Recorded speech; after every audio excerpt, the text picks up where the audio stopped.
Hi lovely booktubers. Welcome back to my channel, Raina Reads Stuff. I'm Debs. I'm here in the book shack. It's Sunday. It's time for another reading wrap up. So let's get right ahead. I'm really enjoying the Framed in September event. I'll put the details down below. This week I have read one of my Taschen books. I love these books. Taschen is the publisher. And they're really good. So, Frida Kahlo. This is, it gives details of her life. It gives a biography of what a tough life she had. She had polio, age 6. She was 18 when her bus crashed into a tram on the way to school, and she was seriously injured. They thought she died. A couple of people did die, but it left her with permanent disabilities. She had many terminations of pregnancies for medical reasons, and also miscarriages. Really, she had a very uncomfortable, physically uncomfortable life. But she also had an emotionally uncomfortable life. She married the same man twice, Diego Rivera. He wasn't renowned for being faithful. In fact, at one point he had affairs with her sister. One of the things that strikes me about the paintings in this book, and I love the work of Frida Kahlo, here's some of her self-portraits. I think they make her look quite harsh, quite austere. Because this is a photograph of her taken by a friend. She looks so much softer in that book. These Taschen books are quite expensive if you buy them new, but I attempt to find them in second-hand shops, as I do with quite a lot of my books, to be honest. The second book for... That was a reread, by the way. The second book for Framed in September was also a reread, and this is Mastering Street Photography. This is by Brian Lloyd Duckett. Oh, and actually, I forgot to say, the Kahlo book is by Andrea Kettenman. I like this book very much. It's a how-to guide. It's a teacher's self-guide, and it covers things like which equipment to use and a brief history of photography. Then it goes into things like accessories and manual exposure, focus, composition, colour, black and white, inspiration. But it also discusses the law, and this was something that we were, as a newspaper, we were often challenged about. In the UK, you can actually take pictures of anything and anyone for whatever purposes you like if you are standing in a public place. So although security guards might rush out and tell you can't take pictures of buildings because it's against terrorism laws, if you're standing in a public street, you actually can. Things like no one has the right to force you to show them photographs or to ask you to delete them. It's a very interesting book. I mean, I love this picture on the front. Street photography isn't always about people and riots. There's some great images in here, and I look at it on a regular basis. I don't do as much as I used to. When I was living in the south of England, I regularly used to take the train to London, which was just over half an hour, I suppose, and practice my street photography there. I still enjoy it. I just don't do it as much as I used to. So they were framed in September. This week I have pretty much abandoned anything else in preference of reducing the number of books that I have bought this year that I have listed in the back of here, and that will form the basis for my Read What You Own challenge this year. I thought it might control me. It didn't actually control me. So I bought 184 books, and at the beginning of this week I had read 64 of them, which gave me 120 that I hadn't read. I've read another 6 this week.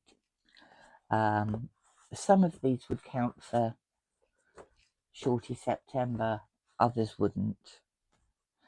So, in no particular order, other than the fact that they're ordered smallest on top.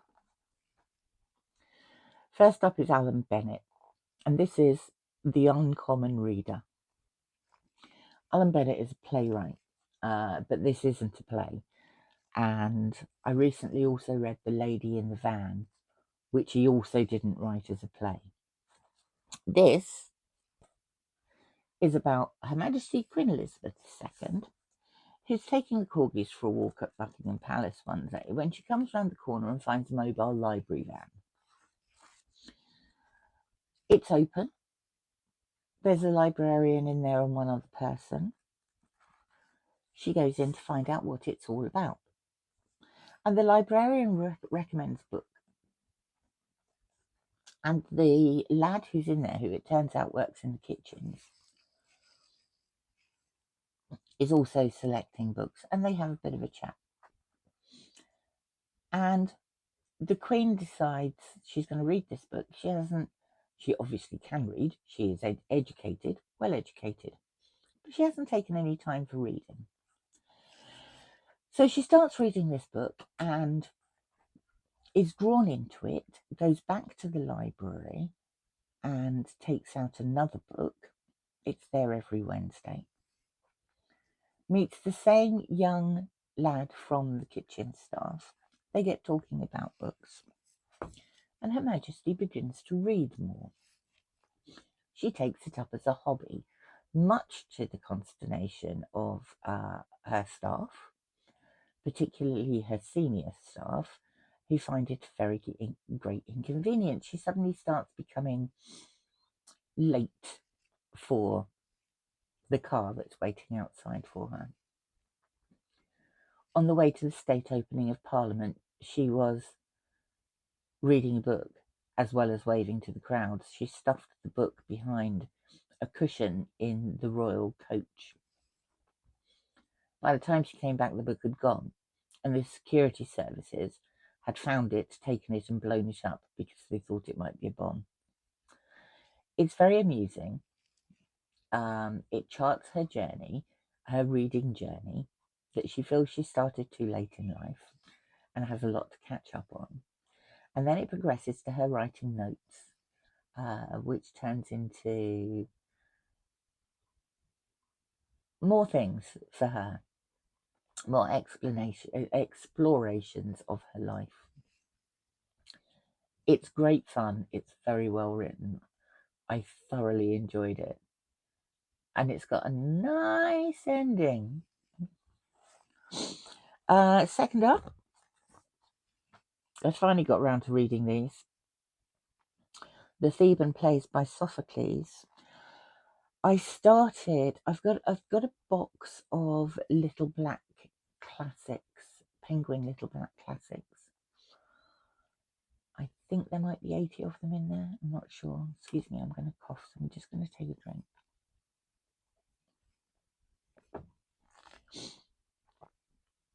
Anyway, in that collection there's Antigone, which I read, which obviously is the third of the Theban plays.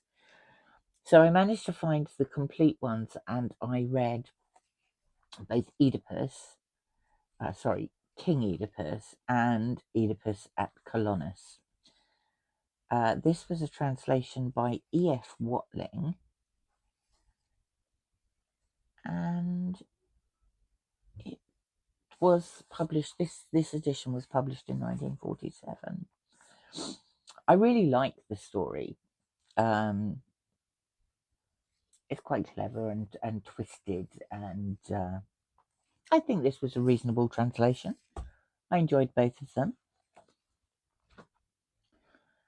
Another Georges Simenon, another Maigret book. I bought,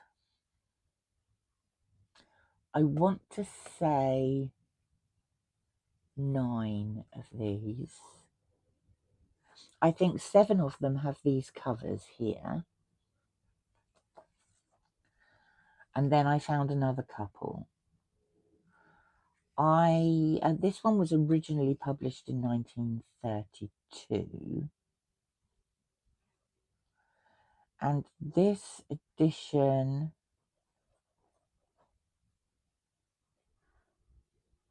it's not going to tell me.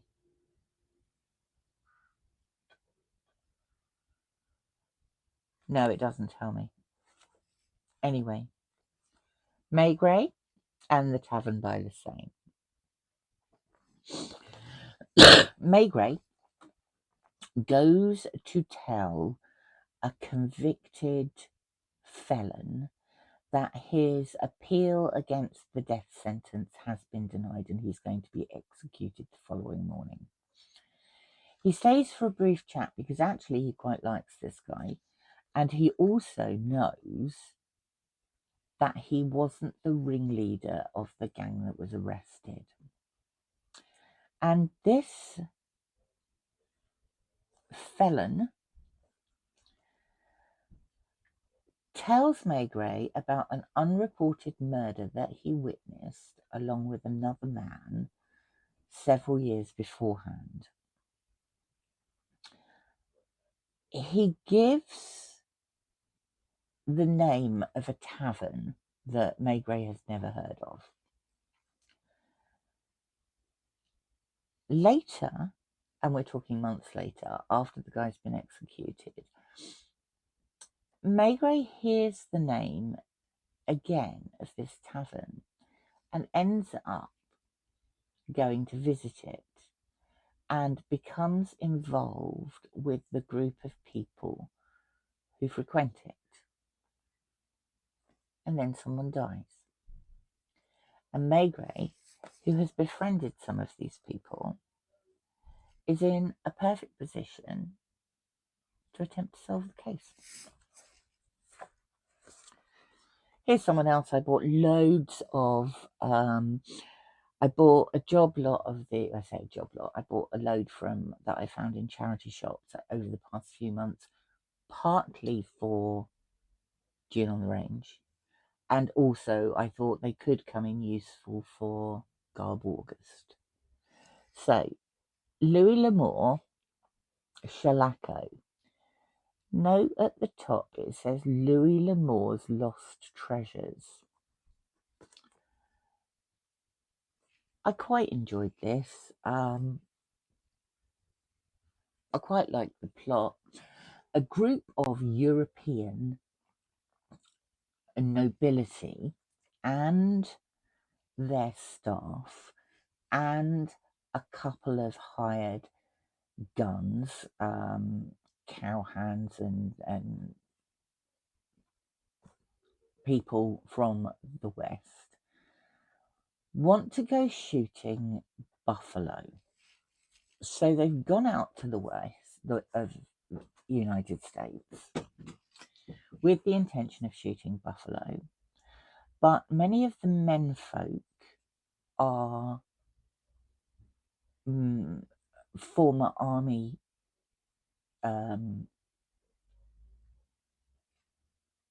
lieutenants or captains. and they fancy having a go at some Apaches. Our titular character, Shalako, comes across one of the hands dead. He's a lone rider, Shalako. He's just exploring. He knows the Apaches are about. He knows they are gathering to attack whatever they can find. There's an army fort that's quite a long way out, and the army is intent on stopping the Apaches. But this group of people, including 4 women, decide that it's fine to go out shooting buffalo, and what a good lark it would be if they came across some Indians. This guy finds them, warns them that the Apache are gathering and are heading towards them. He's not believed, apart from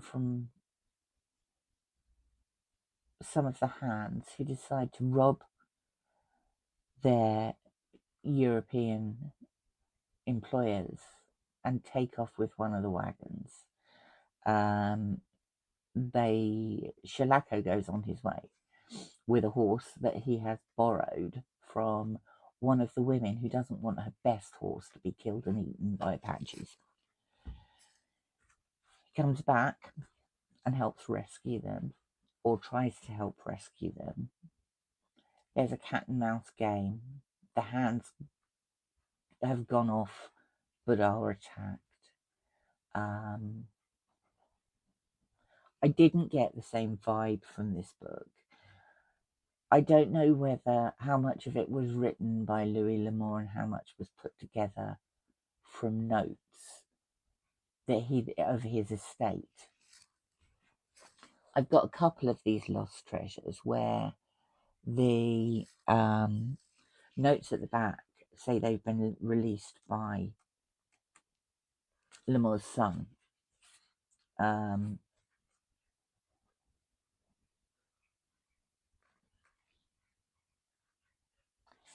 It says the lost treasures postscript material available for Shalako falls into 3 categories.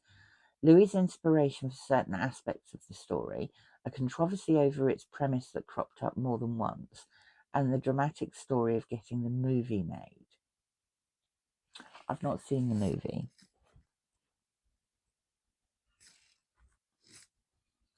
But I quite enjoyed the story. There was an essence of something missing, my opinion. This, I bought a little while ago. MJ at Reading This Life had read it and said it was great. It's called O Caledonian. It's by Elspeth Baxter. I ended up finding 3 books by her. This is her only novel. There is a book called Lost that she has edited that are other people writing about grief and loss. And then there's a book called Notes from a Hen House, which is a biography of her, which I read earlier in the year. Maggie O'Farrell says of this, I once decided to become friends with someone on the sole basis that she named O Caledonia as her favourite book. And it's also described as the best, least known novel of the 20th century. It was written in 1991. It's about a family, and the oldest child is the main character, and she's a strange one.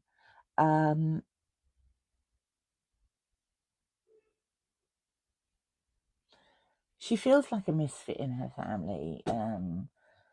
She's got wild curly hair, isn't particularly attractive, has a pet raven, enjoys books, hates sports.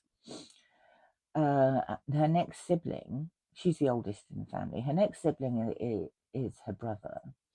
And then she has 1, 2, 3 three sisters who are the complete opposite of her. Her next sister is elegant and tall and graceful and everything that Janet isn't. So Janet struggles at home. Janet struggles at school, where she's a bit of a misfit. And she just struggles, really. The book opens with her murder. And nobody's really that bothered. But then it steps back in time and Janet relates her life as she saw it. It's really clever. And I like the language that Barker uses in it. It's a shame she didn't write any more novels, because I would have read another one. It's interesting. It's a curious book.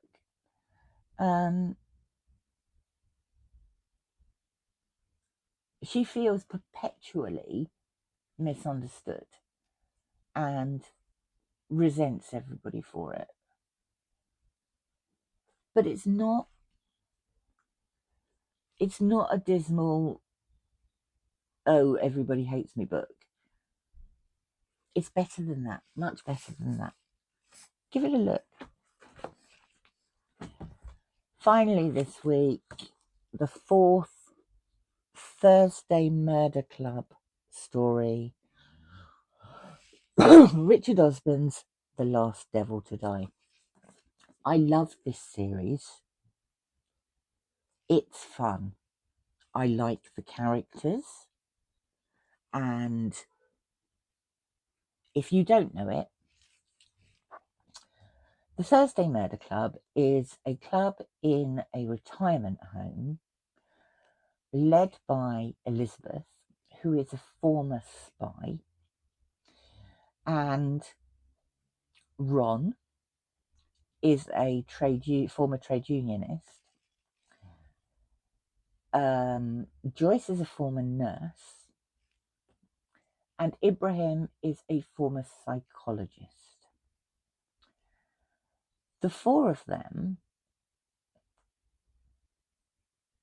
came together as a club in memory of someone who had died at the home, called Penny, and this was Elisabeth's friend. And they set out to solve, and did indeed solve, a cold case that Penny had been looking at. Since then, they've been involved with diamonds, with cocaine, with multiple murders, with the KGB, with the British Secret Service, and pretty much outwitted everyone. I love the characters in this. I love the humour in this. This one, though, also includes some moments of sadness and poignancy and serious decision making that's handled really, really well. But it's still got humour in it. And you still get a cracking plot. So, Elisabeth's husband, Stephen, one of his friends, was an antiques dealer. And he's been murdered. He's been murdered down a quiet country lane. It appears that he had in his possession £100,000 of heroin in a box. Someone had come into his shop, delivered the box of heroin, and said it would be collected the following day. For whatever reason, he has decided to hide it and makes an arrangement to meet someone to discuss it, but that person shoots him. He doesn't, however, have the heroin with him. So Elisabeth, Joyce, Ron and Ibrahim, together with their friends in the police force, Chris and Donna, set out to try and find who done it. The National Crime Agency has been called in and usurped Chris and Donna who aren't allowed to have anything to do with the investigation. And there are meetings with heroin dealers. Ibrahim continues to treat, for want of a better word, a client who is in jail, who herself was a big cocaine dealer, and who wants to kill Ron because he led to her arrest in the last book. It all goes off at a galloping pace. There are red herrings all over the place. There is, like I say, there is much humour. The character of Joyce comes to the fore, I think, in this book. I've been waiting for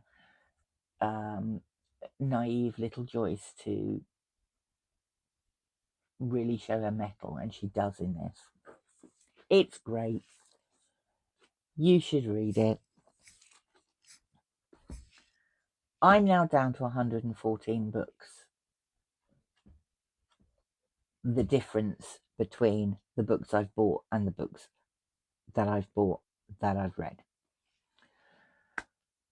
So I've got another few weeks to go. I reckon there's 6 weeks before the start of the Read What You Own challenge, so I'm going to get it down before then. Today is the start of Banned Books Week. As far as I'm aware,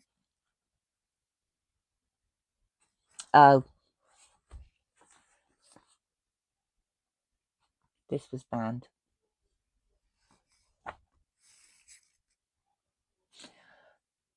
Banned on the basis